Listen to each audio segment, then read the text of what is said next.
नमस्ते मैत्रिणींनो, ज्योत्स्ना रेसिपीमध्ये आपले खूप खूप मनापासून स्वागत आहे। आज आपण कणकीच्या पिठाचे मऊ लुसलुशीत उकळीचे मोदक कसे बनवायचे ते बघणार आहोत। बघा, एकदम मऊ लुसलुशीत झालेले आहे। आता मी सारण तयार करून घेत आहे। आता इथे ना मी कढईत नाही का तूप टाकून घेतलेला आहे।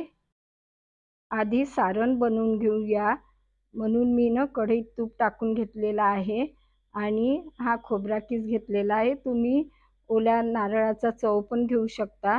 मी खोबरा किसच घेतलेला आहे आणि हे भाजून घ्यायचं आहे। आणि ड्रायफ्रूट्स ना मी असं बारीक करून घेतलेला आहे आणि खसखस घेतलेली आहे 1 चम्मच। आणि ते ना थोडं आपल्याला किंचित लालसर येईपर्यंत भाजून घ्यायचं आहे। बघा, या प्रकारे भाजायचं आहे। बघा, असं थोडं लालसर येईपर्यंत। आणि आता मी अर्धा वाटी गूळ घेतलेला आहे। तुम्ही तुमच्या आवडीप्रमाणे गूळ कमी जास्त करू शकता। आता आपल्याला हे मिश्रण मिक्स करून घ्यायचं आहे।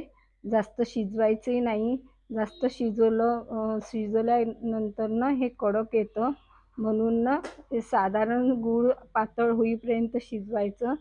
बघा, आता आपलं मिश्रण ना तयार झालेलं आहे।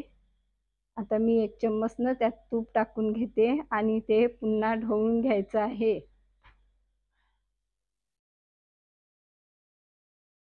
1-2 वाट्यानं मी गव्हाचं पीठ घेतलेलं आहे आणि 2 चमचे रवा घेतलेला आहे। चिमूटभर मीठ आणि तूप न मी गरम करून घेतलेलं आहे। कडक गरम करायचं आणि त्याचं ना मोहन द्यायचं, म्हणजे ना मोदक खूप छान बनतात। आता हे ना मिश्रण गरम आहे म्हणून ना चमच्यानी करायचं, नाही तर हात लागतो। आणि हे पूर्ण गुठळ्या मोडून घ्यायच्या। पहिले चमच्यानी करायचं, मग हाताने ना चांगलं मिक्स करून घ्यायचं। पूर्ण गुठळ्या मोडल्या पाहिजे आणि हे एकजीव झालं पाहिजे। बघा, मी दाखवित आहे त्याप्रमाणे मिक्स करायचं।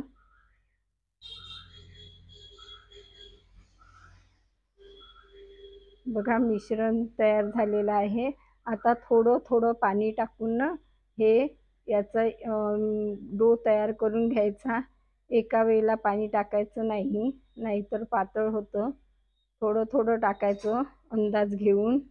मी मिश्रण तयार करून घेतलेलं आहे। आपले कणिक रेडी झालेली आहे। आता आपण रवा वापरला होता, त्यामुळे त्याला मुरायला ठेवायचं। 10 मिनिटं मी हे मुरायला ठेवलेलं आहे। बघा, छान तयार झालेलं आहे। आता थोडंसं ना तूप लावून घ्यायचं आणि पुन्हा याला मळून घ्यायचं। बघा, याप्रमाणे मळून घ्यायचं आहे। नंतर ना आपल्याला याचे एकसारखे गोळे करून घ्यायचे, म्हणजे सारखे मोदक तयार होतात। तुम्ही एका वेळेला पूर्ण गोळे करून ठेवू शकता आणि कापड झाकून ठेवायचा, म्हणजे कडक येत नाही। मी आता सध्यानं 4-5च करून राहिली आहे। बघा, मी करून घेतलेलं आहे। आता आपल्याला हे गोळा मिक्स करायचं, थोडं लावून घ्यायचं, म्हणजे ना पाती सहज बेलता येते। बघा, छान मी पाती बेलून घेतलेली आहे। आता आपल्याला ना मिश्रण हे भरून घ्यायचं आहे, सारण। आणि या पूर्ण पाती अशी ना जवळ जमा करायची आणि एकत्र आणून ती चिपकवायची। म्हणजे बघा, किती छान कळ्या उमटलेल्या आहे। आणि चिमटीने ते दाबून घ्यायचं, म्हणजे बघा वेगवेगळ्या कळ्या उमटून दिसत आहे। त्याचप्रमाणे मी दुसरी भरून घेते। थोडंसं घोळण लावायचं, म्हणजे पातीनं आपल्याला सहज बेलता येते।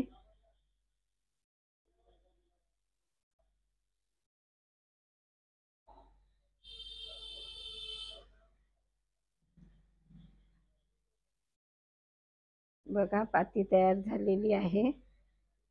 तुम्ही मोठी पाती बेलूनही असे कापू शकता, कोणत्याही आकाराचे, म्हणजे आपण नाही का वाटीचा वगैरे आकार घेऊन कापू शकतो। मी ना पुरणाच्या मोदकाला दाखविलेलं आहे, त्यात ती पद्धत दाखविली आहे। बघा आता एकत्र गोळा तयार करून घेतला, म्हणजे बघा कशा कळ्या उमटलेल्या आहे। अशा प्रकारे सगळे मोदक मी तयार करून घेते। माझी पुरणाच्या मोदकाची रेसिपी अपलोड केलेली आहे, ती तुम्ही बघू शकाल। बघा मी 11 मोदक भरून घेतलेले आहे। आता आपल्याला ना याला वाफवून घ्यायचं आहे। मी चाळणीला तूप लावून घेते।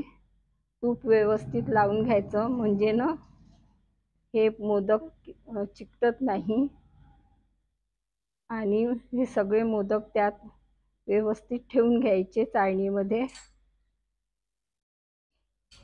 बघा मी सर्व ठेवून घेतलेले आहे।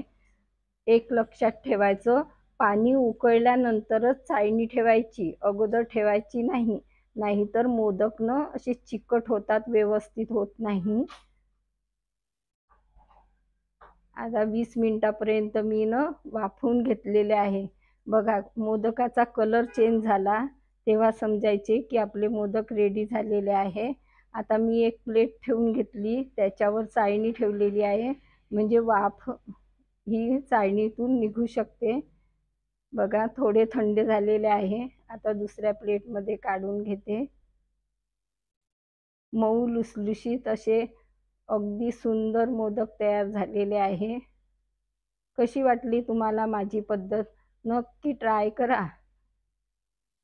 बघा फोडूनही दाखवते मी। बघा किती छान सारण सगळं अंदर गेलेलं आहे। नक्की ट्राय करा आणि कमेंट्स करून कळवा मला। पुन्हा भेटू नवीन व्हिडिओ सोबत। तोपर्यंत मस्त राहा, खुश राहा। धन्यवाद।